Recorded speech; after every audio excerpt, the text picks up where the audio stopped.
Whenever I see a Christmas tree, I think of Billy Bates. We went to the same school, him and me, and when we'd grown up we were mates. A gay old time we had of it afore he broke it up and wed. I lived in rooms near Oldbeck Moor.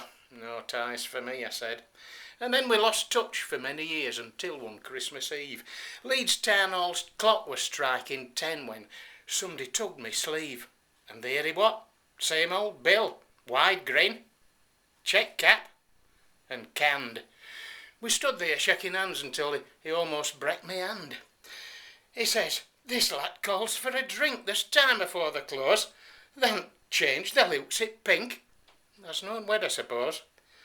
I shook my head and Bill said, "Well, come on home with us, lad, and meet Missus that remembers Nell." I think she fancied thee.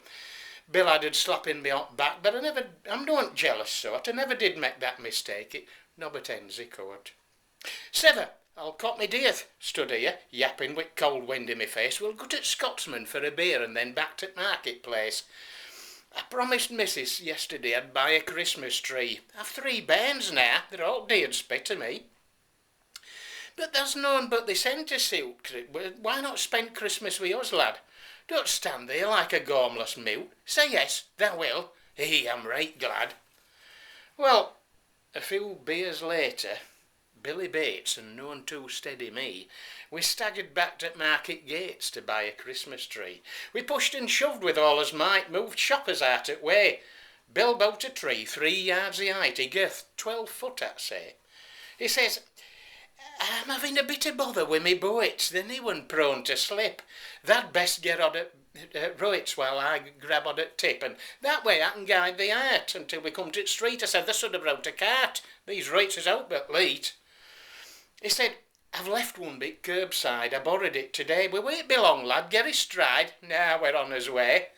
Well, we hadn't gone 2 strides afore disaster struck. Bill lost his footing and lay face down it muck. That tree just didn't like us, it didn't like his clothes. Bill lost his cap, his temper too, and I lost skin off my nose. That tree were like a thing possessed, a spiky, spiteful brute.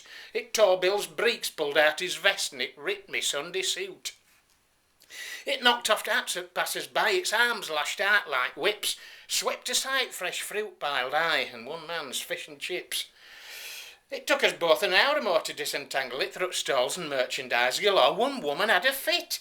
It tried to decorate it, saying at market's folks' expense. It grabbed a goise, a £12 hen. Well, the bugger didn't lack for sense.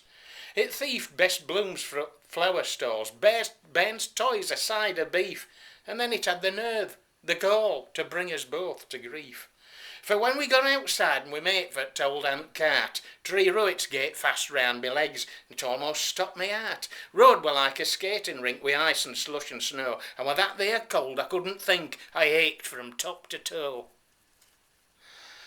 And then a bobby come, tried to help us out, but Tree were looking for a fight and it flung him off at cart. It whipped his helmet off his head and it flung him down on ground. Oh Christ, I thought for a minute he were dead, he took some bringing round. His uniform were lost in mud. Tree clarted him up chin. We helped him up as best we could, and then the bastard, he ran us in. We looked aside as clothes were torn, and with cold we shook like reeds. And Bill and me spent Christmas morn at Bobby Oil, Leeds.